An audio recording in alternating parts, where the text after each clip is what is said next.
Bismillahirrahmanirrahim. Bab hadis wa salasuna utawi bab kaping 31. Fi fazilatil haqqil waladi. Sing dalem nerangaken kautamane hakik pira-pira anak. Kala dawuh sapa Nabi Kanjeng Nabi sallallahu alaihi wasallam. Ora maringi sapa walidun wong tuwa. Sapa walidun wong tuwa waladahu ing anake walid, anake waladun. Afdhala ing paring luwih utama. Abdala ing paring luwih utama min adzabin ketimbang saking tata krama. Min adzabin ketimbang saking tata krama kasanin kang bagus. Kasanin kang bagus dadi hake wong tuwa nang anak iku nguwahi tata krama luwih utama nguwahi tata krama timbangane wis duwe paling ulang ngono tata krama. Wa qala lan dawuh sapa Nabi Kanjeng Nabi sallallahu alaihi wasallam. Allahumma shalli alaihi wa azibu. Nyektene yen to maringi tata krama. Sapa rajulun wong lanang. Sapa rajulun wong lanang waladahu ing anake rajul. Waladahu ing anake rajul iku khairun luwe bagus. Iku khairun luwe bagus lahu keduwene rajul. Lahu keduwene rajul min anyata sedako ketimbang yen to sedako sapa rajul. Min ayata sedako ketimbang yen to sedako sapa rajul. Bisa ing kelawan saksa. Bisa ing kelawan saksa. Wa qala lan dawuh. Wa qala lan dawuh sapa Nabi Kanjeng Nabi sallallahu alaihi wasallam. Akrimu mulyakno sapa sira kabeh. Akrimu mulyakno sapa sira kabeh auladaku ing anak sira kabeh. Auladakum ing anak sira kabeh. Waksinu lan bagusana sapa sira kabeh. Waksinu lan bagusana sapa sira kabeh. Ada bahum ing tata kramane anak. Ada bahum ing tata kramane aulada. Tata kramane anak. Dadi kongkon mulyakno, kongkon bagusi tata kramane. Lek anak tata krama masil nang ndi panggonane anak mesti bakal tata krama. Lek tata kramane anak bagus nang panggon ndi ae mesti bakal wong tuwane kantut. Enek anak dablek wong tuwane kantut. Enek baguse tata krama ya wong tuwane kantut. Makane sing duwe utama luwih apik mulyakno anak iku diulangi tata krama. Nek diulangi tata krama iku bakal enak. Lu ndi panggonan mesti bakal enak sebab wong padha mulyakno sebab tata krama. Wa qala lan dawuh sapa Nabi Kanjeng Nabi sallallahu alaihi wasallam. Allahumma shalli alaihi utawi sapane wong. Man utawi sapane wong iku aroda ngarepaken sapa man.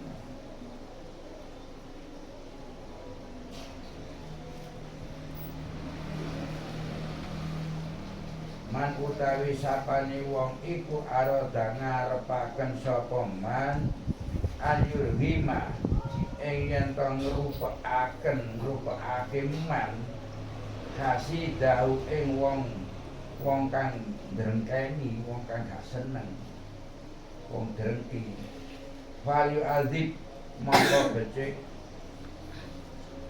muru ana tata krama sapa man Valyu azib mongko becik mulangono to muru ana tata krama sapa man wala dahu ing anake man wala dahu ing anake man senajan sampean dukane wong karep drengki karo sampean tetep anake kurang ana tata aja sampe anak iki kasut karo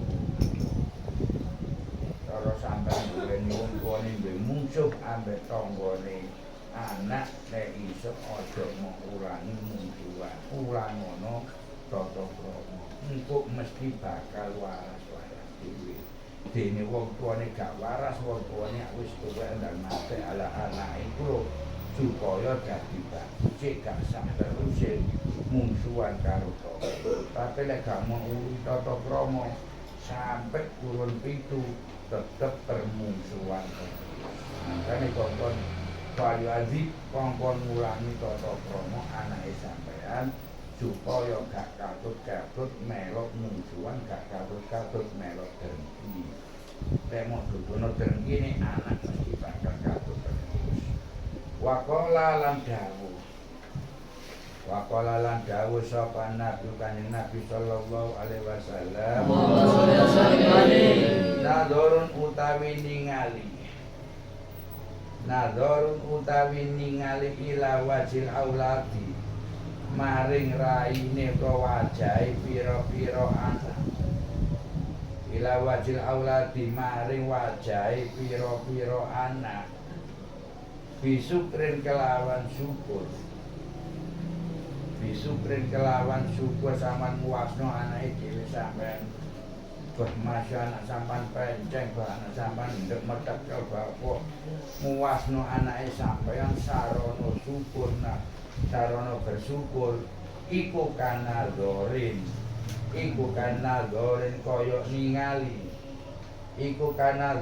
kaya ningali ila wajin nabihi maring nabine man ila wajin nabi maring wajahe nabine man dadi wasno anak iku lek sarana seneng sarana syukur sampean padha karo muwasno wajahe kanjeng wasno wajahe kanjeng sahabat gak kuat ndelok kanjeng nabi inggo wandeng katen bersinar iku lho akeh wong sing gak kuat muwasno wajahe kanjeng dan zaman wasana sampai nasi mentolo masih rembes saya apa alhamdulillah anakku makin rembes dan aku cek kue nyupuri cek bapak cek ngene iku lho padha karo wasna wajahe kanjeng Nabi apa maneh suwak leng wasna sarana seneng jak yo iku padha karo sampean lan karo kanjeng Nabi Waqala lan dawuh sapa Nabi Kanjeng Nabi sallallahu alaihi wasallam akrimu padha mulyakno sapa sira kabeh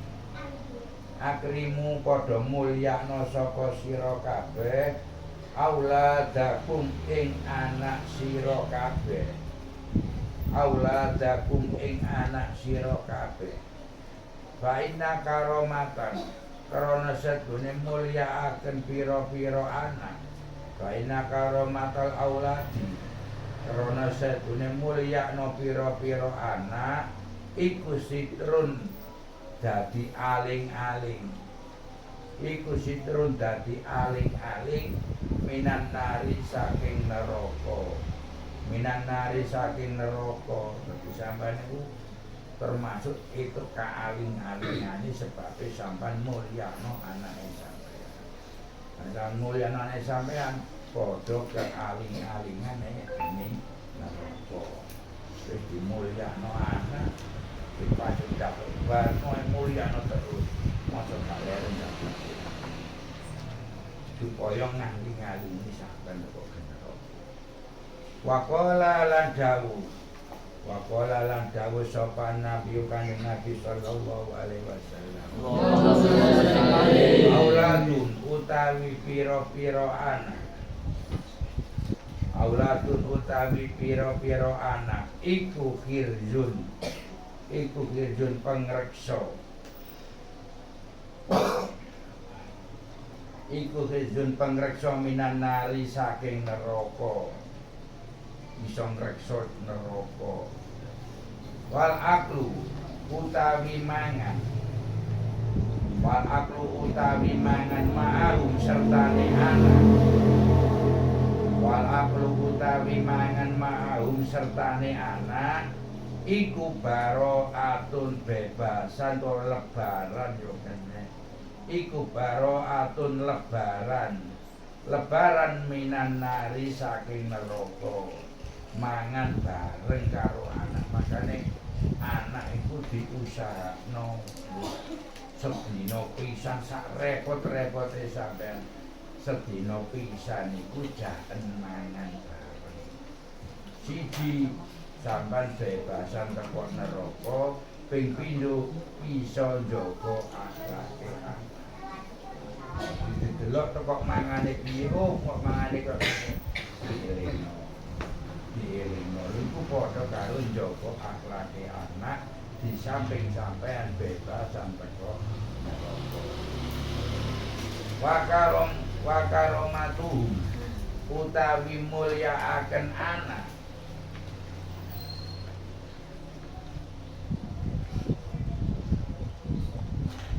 Wakaromatuhum utawi mulyakaken anak iku jawazun bisa nglewati. Iku jawazun bisa ngliwati. Ngliwati ala siratil mustaqim ing dalan utawi wak siratal mustaqim. Mulyano anak iku salah sijine iso ngliwati, iso njaga liwat siratal mustaqim. Sampai kate ruko dijagang anake sampean sebabe anak sampean mulyakno. Dadi balas budine anak sampean sampean kate ruko digojeki dijagang, makane iso ngliwati liwat siratal mustaqim. Waqala lan dawuh Waqala lan dawuh sapa Nabi Kanjeng Nabi sallallahu alaihi wasallam. Akrimu padha mulyakno sapa sira kabeh. Akrimu padha mulyakno sapa sira kabeh auladakum ing anak sira kabeh. Auladakum ing anak sira kabeh. Fa inna man mongko sedune wong. Fa inna man mongko sedune wong akrama mulyakaken sapa man. Wa inaman mongko sedune wong akrama mulyakaken sapa man auladahu ing pira-pira anake man. Auladahu ing pira-pira anake man sapa wong kok mulyakno anake akrama mongko mulyakaken. Akrama mongko mulyakaken hu ing man. Akramahu mongko mulyakaken ing man sapa Allah taala Gusti Allah taala. Dadi lek sampean mulyakno anake sampean bakal dimulyakno karo Gusti Allah. Lek dimulyakno karo Gusti Allah fil jannati ing dalem swarga. Fil jannati ing dalem swarga lan luput ing isa neraka. Lek anak gak luput yo iso nanggone ngantarno ngeterno nuntun sampai nang swarga. Makane anak perlu dijaga temenan supaya apa? Anak itu iso nites wong tuwa, yo iso nguripi wong tuwa, yo iso mlebokno swarga, yo iso mlebokno neraka. Akeh hikayah, akeh cerita wong tuwa kate mlebu swarga diindek anak. Sebab anake sampeyan gak tau mau mulyakno, gak tau mau reken. Esuk mulai sore anakmu teko endi ya gak ero. Ora tau sampean takoni, sampean biarno ae pokoke sore jek mulai jek urip anakku wis jatuh. Isuk ilang maneh, sore ngono maneh. Lho meneh-meneh lek wayahe dikisap anak sampean iso nglorot sampean. Anak sampean takoni, "Kon wae ya ono yae gak tau sembayang nang dia awakmu." Kula didowolin mawon isuk nggih mantuk sore. Lah wong tuamu ya apa? Wong tuaku ya mendel wong ngejarno, makane kula mboten trima lek wong tuaku teng swarga, kula ya apa sebabe kula biyen diumbar kali wong tuaku, akhire kula mboten ngerti salat, mboten nate nglakoni salat. Ndi wong tuamu kok rupane kula putih ora. Kon rene. Jalo. Iki bener anakmu nggih. Anakmu gak tau sembahyang, ketemu kongkon, ketemu ora nggih mboten nate wong kula mboten sempat, kula benten nggih nyambut damel, kula damel ngimun. Sing penting sore tasih urip. Wis anak sampean gak damel neraka, wong tuane sampean ganti. Waqala lan dawuh. Waqala lan dawuh sapa Nabi Kanjeng Nabi sallallahu alaihi wasallam. Inna fil jannati iku tetep ing dalem swarga. Inna fil jannati iku tetep ing dalem swarga darun apa darun omah. Apa darun omah. Yukalu kang den dawuhaken. Yukalu kang den dawuhaken lahu maring darun maring omah. Omah lan swarga iso ngucap iso omong. Ya Allah, yukalu den ucapaken lahu maring darun apa darun omah. Apa darul farohin, omah kebungaan, kesenengan yo kenek, kebungaan yo kenek. Layat huluha, layat bukan ora bisa mlebu ha ing darun. Layat huluha kang ora bisa mlebu ha ing darun, gak iso mlebu nang omah kuno. Ilaman kejaba wong.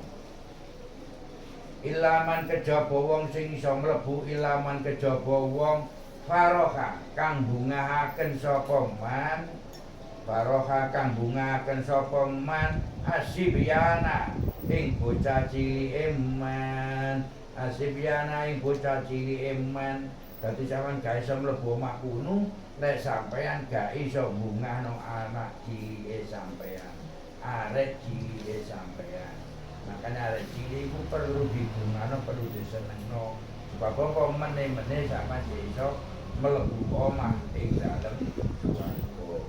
Waqala lan dawuh terus waqala lan dawuh sapa Nabi Kanjeng Nabi sallallahu alaihi wasallam. Inna fil jannati setune iku tetep ing dalem swarga.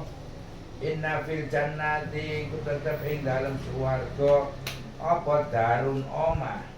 Apa darun omah yukalu kang den dawuhaken. Yukalu kang den dawuhaken, yukalu kang den dawuhaken lahu keduwene darun.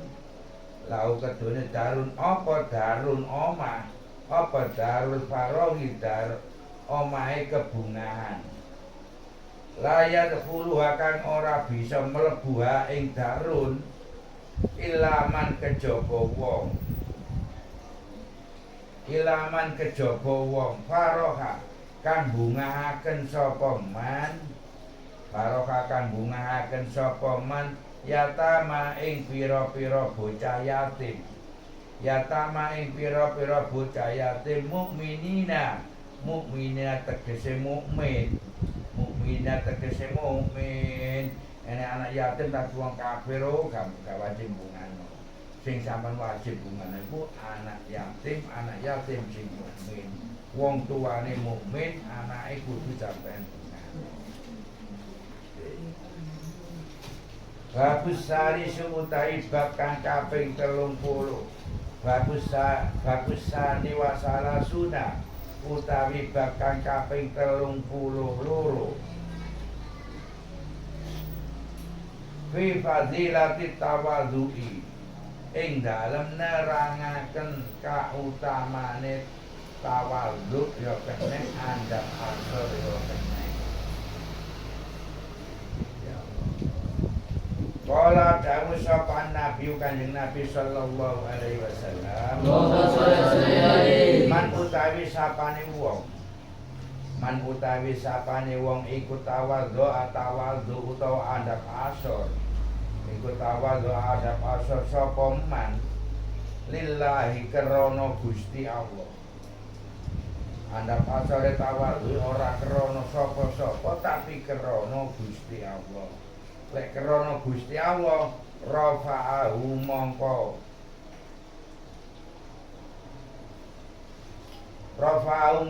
ngangkat hu ing man sapa Allah Gusti Allah. Sampan diangkat utawi ngeluhurake utawa diluhurno karo Gusti Allah. Lek maneh rafa ngangkat tapi di manane ngeluhurake ya kene. Iku rafa ngluhuraken sapa Allah, iku rafa ngluhuraken hu ing man sapa Allah Gusti Allah. Waman utawi sapane wong iku takabaro sombong sapa man utawa gumedhe sapa man. Waman utawi sapane wong iku takabaro sombong sapa man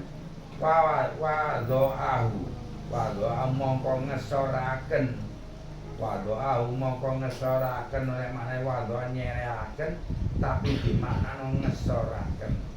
Wadho'ahu ngesoraken hu ing man sapa Allah taala Gusti Allah taala.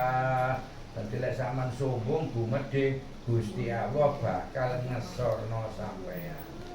Diasorno senajan prita-prite sampeyan akhire dadi wong sing asor.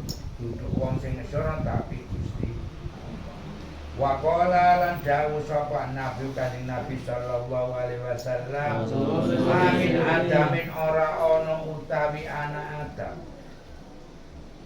Mamin adamin ora ana utawi anak Adam illa wa fiin kejaba iku tetep ing dalem illa wa fi rosi kejaba iku tetep ing dalem sirahe anak Adam, sirahe Adam. Silsilah sati sanen iki utawi rantai loro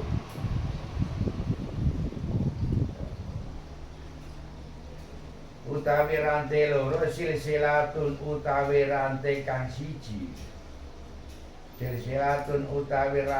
siji fis sama iku fis samai tetep ing dalem langit. Sabiatin kang kaping 7. Terus rantene sing siji ku glantong mulai teko langit sapitu. Wasil silatun utawi rantai kang liyane utawa kang nomor loro.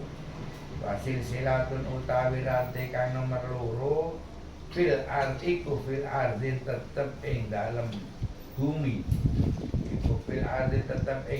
bumi. Sabiatin kang kaping 7. Masih langit ku tumpuk 7, bumi ya tumpuk 7. Faida tawadho'a mongko nalikane ndeleh sapa Adam.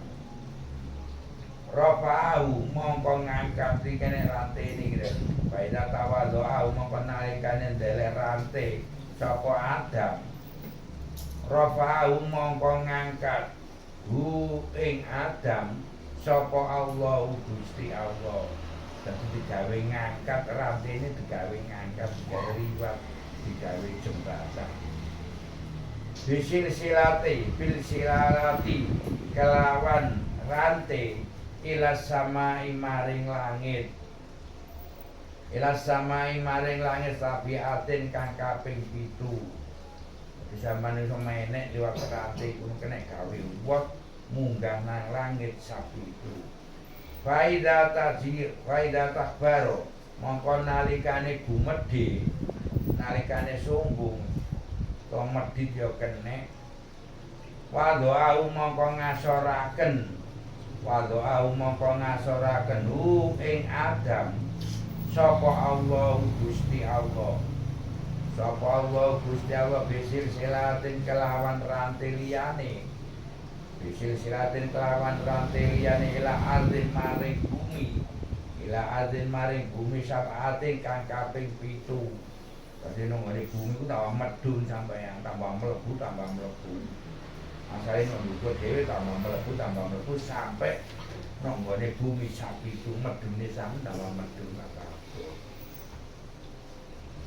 Waqala lan dawuh sapa Nabi Kanjeng Nabi sallallahu alaihi wasallam. Idza ra'aitum nalikane ningali sapa sira kabeh. Idza ra'aitum nalikane ningali sapa sira kabeh. Mutawadhiina ing wong kang padha andhap asor kabeh. Mutawadhiina ing wong kang padha andhap asor kabeh nalikane ningali wong tawadhu andhap asor fatawadhu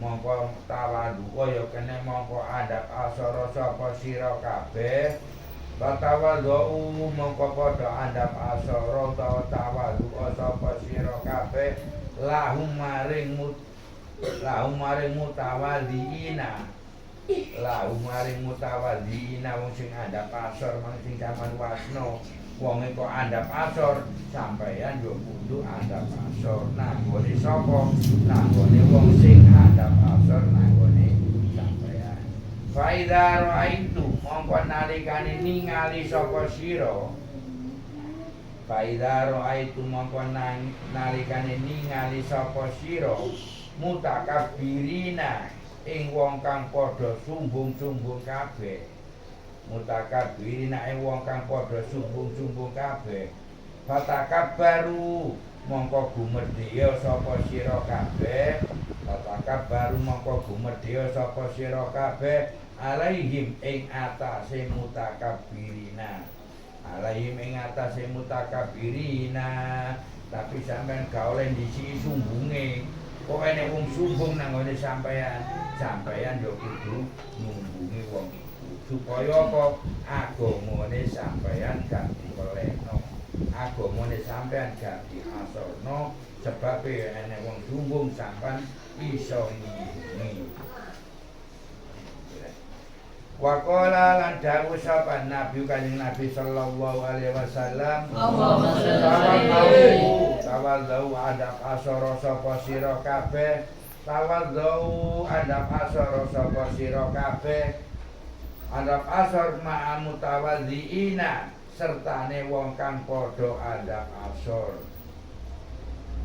ma'a mutawadhiina sertane wong kang padha adab asar dene wong andhap asor sampean yo kudu melok andhap asor.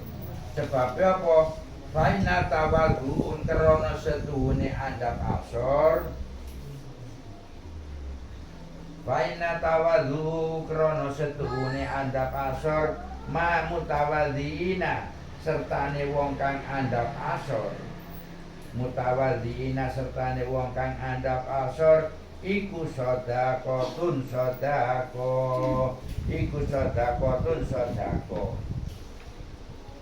ya Allah wa takabbaru lan sumbunga sapa sira kabeh wa takabbaru lan sumbunga sapa sira kabeh utawa gumedya sapa sira kabeh ma mutakabbirina sertane wong kang padha gumedhe ma mutawadhiina sertane wong kang padha gumedhe faina takaburu mongko sedune gumedhe utawa sombong faina takaburu mongko sedune sombong ma mutakabbirina sertane wong kang sombong iku sedekahun ya sedekah cek kuman disumbungi meneh-meneh cek gak wani sumbung pokoke sampean gak oleh disiki lek pun sumbung kudu sampean sumbungi kuno kok gawe klambi lengo nganggo entek 1 liter sampean tuku 10 liter gawe lenganan kabeh dadi grojoken ambek nang niku ala-ala awakmu 1 liter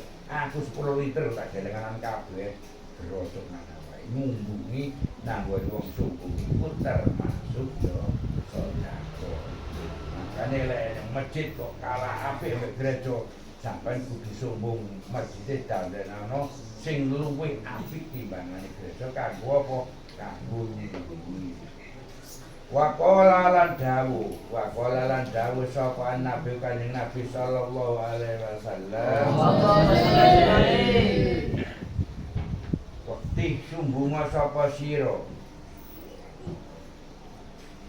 ala tu yahi ing atase wong kang sumbung faina tihun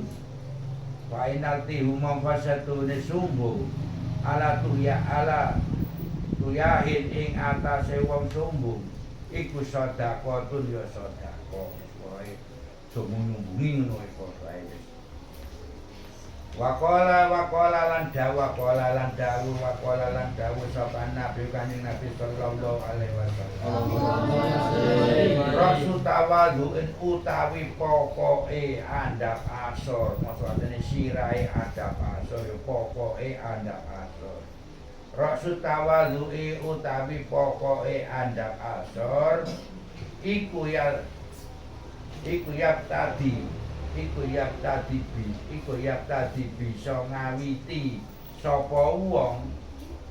tadi bisa ngawiti sapa wong ngawiti bisalamin kelawan ulul salam tadi pokoke tawadhu iku wis ndase pokoke paling pol tawadhu iku sampeyan ngawiti ulul salam aja sampai liyane ulul salam dhisik sampean kae ketemu sampean ulul salam iku pokoke tawadhu paling akeh ganjarane tawadhu iku ngucapno ulul salam dhisik nang di alaman ing atase wong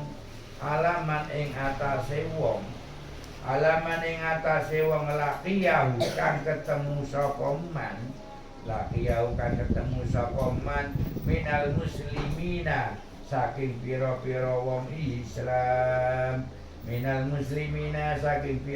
wong Islam pokoke ketok kupluan kok wong puluh-puluh iku jelas Islam gak enek wong kafir wong Kristen ketok puluh-puluh mesti matahe mliti sepatu iki nek wong Islam ya sandalan jepit bagian bareng kuwi wong Islam ketok liwat ngono sampeyan ndak ngagake ulul salam itu berarti sampeyan ngawiti ulul salam berarti itu pokoke itu ndase tawadhu fil majalisi ing dalem pira-pira majelis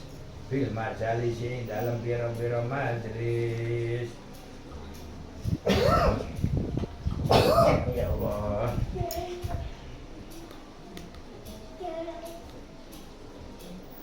yang gua pelungguan gua enggak gangguan ngaji tok ya lungguh campuran rupuk lungguh iki ketika perkandane sampean ulul salam kudu jawab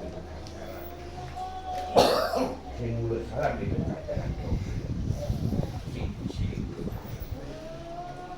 ya Allah baik dari Quran Waqala lan dawuh sapa Nabi kanjeng Nabi sallallahu alaihi wasallam tawadhu utawi tawadhu iku ma'a itu pira-pira gon bali elingane apa syarafi kamulyan iku ma'a itu gon bali pira-pira gon bali asyarafi kamulyan waqala lan dawuh dadi balik kamulyan nek sampean. Angger sampean ketemu salam wong lho medhek sampean manik wong langsung urut salam sebab kalaman urut salam. Wa qala la dawuh sapa Nabi kanjeng Nabi sallallahu alaihi wasallam. Akramu utawi lunga. Ikut takwa. Akramu utawi mulya kene lunga ya kene ikut takwa wasyarafu utawi mulya ikut tawadhuun andhap asor wal yakinu utawi yakin iku alghaniyun sugih ya sampeyan jam Waqala lan dawuh Waqala lan dawuh sapa Nabi Kanjeng Nabi sallallahu alaihi wasallam.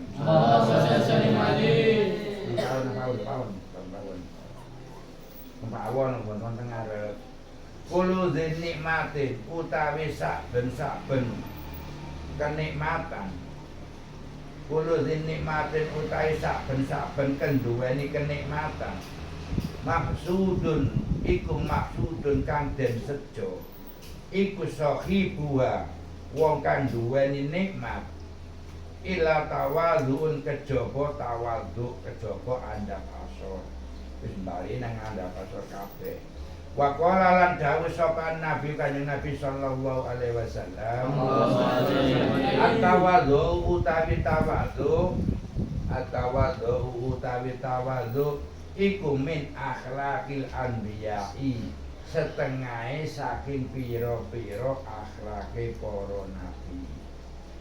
Iku min akhlakil anbiya'i setengah saking piro-piro akhlake para nabi. Dadi Kanjeng Nabi ku tawadhu ada pasor napa Nabi Muhammad. Kabeh nang masjid diteplok klethong yo mulya abul manah apa yo bali maneh. Diteplok maneh tetep gak tetep wong kuwi.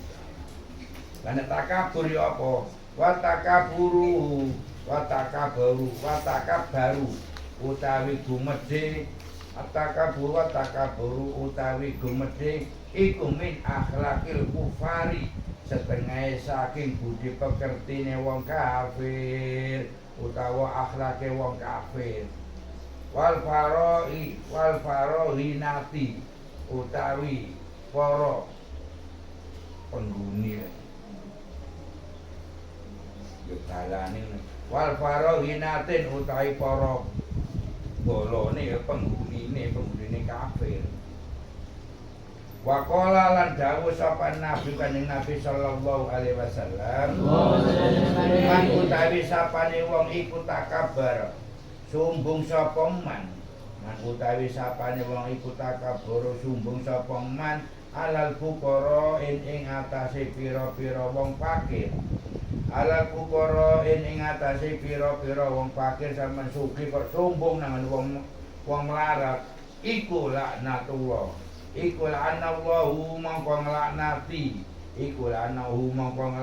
hu ing man iku laknahu hu ing man sing laknati Allah sapa Allah Gusti Allah sampean nyek nang wong melarat bingung ya ono ya ini gak mengenai naik mulahan seneng boleh belajar ini menyek niat lek menyek sampai bakal dilaknati karo Gusti dan wong fakir dan wong tu mulia no tawadhu iso kan gak iso ya ojo waman utawi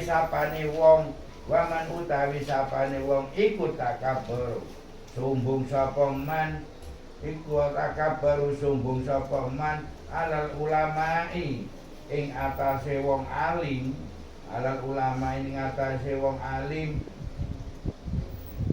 ahzahu mongko ngino hu ing man sapa Allah Gusti Allah ya Allah bagus salisu wasalasuna utawi bab kang kaping 33 fi fadilati sukuti ing dalem nerangaken kautamane meneng. Kala dawuh sapa Nabi Kanjeng Nabi sallallahu alaihi wasallam al-ifayatun utawi keselamatan al-ifayatu utawi keselamatan iku asyaratun 10 iku asyaratun 10 azain pira-pira bagian 10 bagian iku keselamatane sampean atis atun utawi kang songo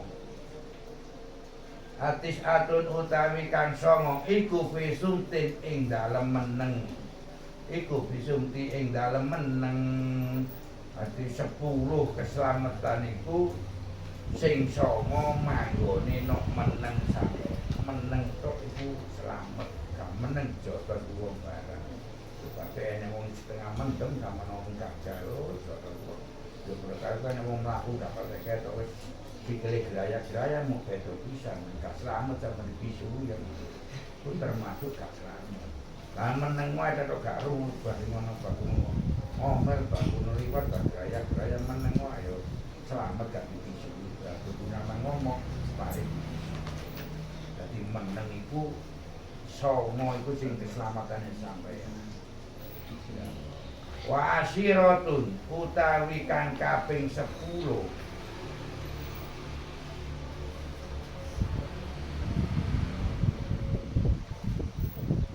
Fi guslatin ing dalem ngalih yo kene anin nasi saking menungso.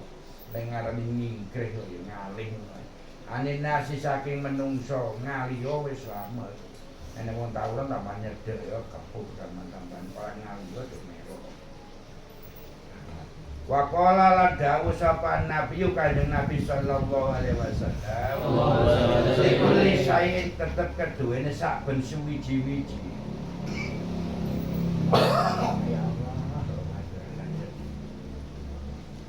Likuli saya tetep keduwene saben suwiji-wiji najasatun utawi kotoran wanajasatu utawi wanajasatu lisani utawi kotorane lesan wanajasatu lisani utawi kotorane lesan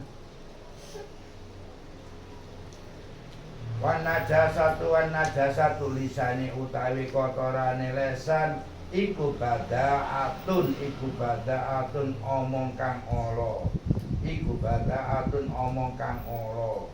dadi kotorane cangkeme sampeyan iku ora budale ora sampeyan karo kotorane cangkeme sampeyan iku omong sing elek omong sing ala miso-miso barang kae iku omong sing elek termasuk kotore cangkeme sampeyan kok najise cangkeme sampeyan. Waqala lan dawuh sapa Nabi Kanjeng Nabi sallallahu alaihi wasallam man utawi sapane wong iku somata meneng sapa man utawi sapane wong iku somata meneng sapa man najan mongko bejo sapa man najan mongko bejo sapa man meneng bakal bejo. Waqala lan dawuh sapa Nabi Kanjeng Nabi sallallahu alaihi wasallam Sukudul alimi utawi menenge wong alim.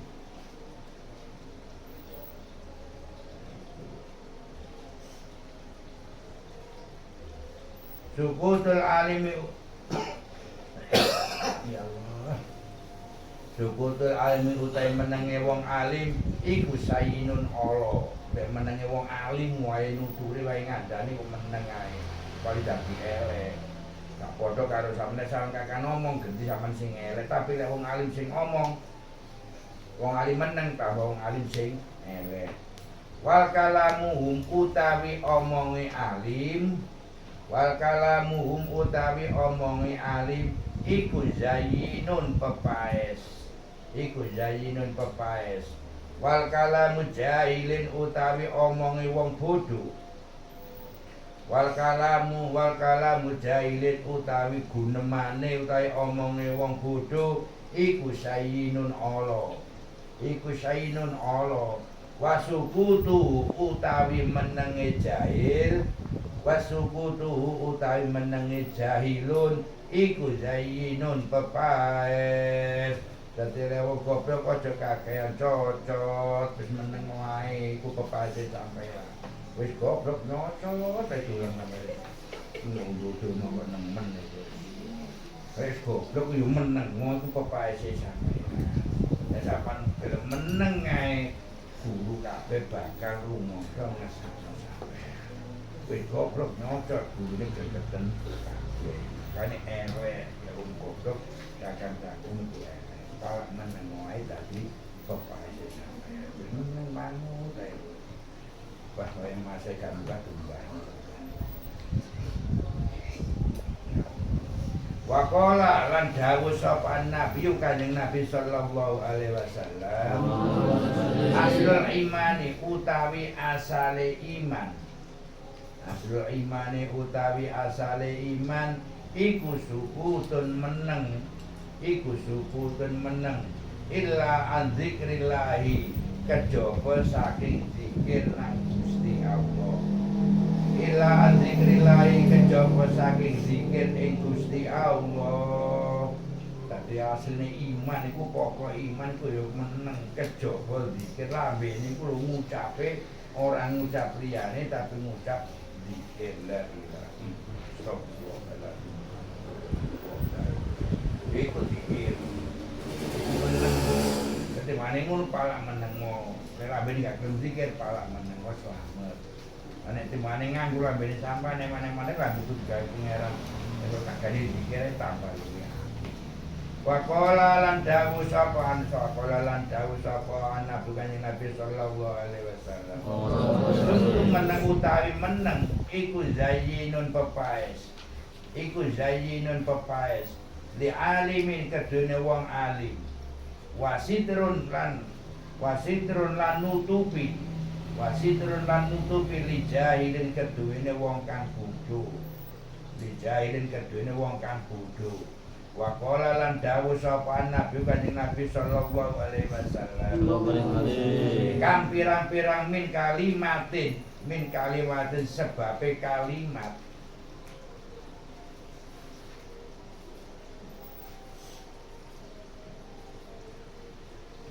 Kang pirang-pirang min kalimatin saking kalimat saking pira-pira kalimat. Salabat kang rampas lek ngarani kang ngilangi ya kene apa kalimat nikmatan ing kenikmatan ngelangan kok ngerampas ya lu nikmatan ngilangi kenikmatan wakam lan pirang-pirang min kalimatin setengah saking pira-pira kalimat jalabat iku jalabat nari apa kalimat nikmatan ing nikmat. Dadi nek ana niku enek sing iso narik nikmat, enek sing iso ngilangi nikmat. Wong kakean omong ya kadang tambah ilang nikmate, ya kadang tambah nekakno nikmat. Karek nontok sing diomong. Wa qala lan dawuh sapa Nabi Kanjeng Nabi sallallahu alaihi wasallam, "Man utawi sapane wong ahosa ngreksa sapa man ngreksa sapa man lisanhum ing lesane man lam yastahiku mongko ora ngekaki sapa wong akadun ing wong suwiji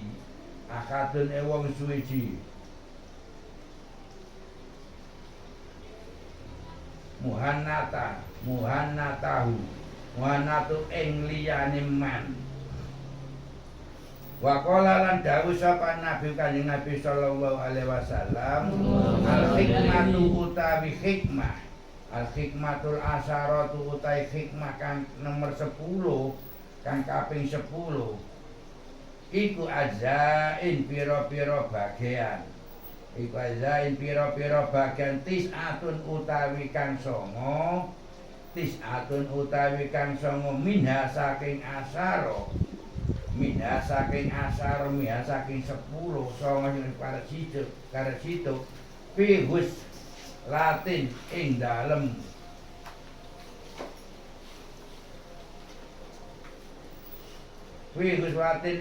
mencil ngedoh ya kene mencil ya kene wawahidatun lan kang siji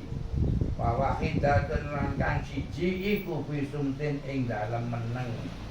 Dadi 10 iku sing 9 iku mencil ning sembuar kalian iku wong sembuh penggawe apa ae. Tapi sing situk mek meneng tok. Karo wong 10 sing situk meneng sing 9 kakean cangkem wis ngono tok. Wa qala lan dawuh sapa Nabi Kanjeng Nabi sallallahu alaihi wasallam, asumtu utawi meneng iku hikmun ngandung pira-pira hikmah. Iku hikmun ngandung pira-pira hikmah wa qalilun lan setitik fa'iluhu wa qalilun lan iku setitik iku hikmah wa qalilun lan iku setitik wa iluhu utawi wong kang nglakoni sungtun wong kang nglakoni meneng wa iluhu utawi wong kang nglakoni meneng dadi mek titik Babur Robi wa salasuna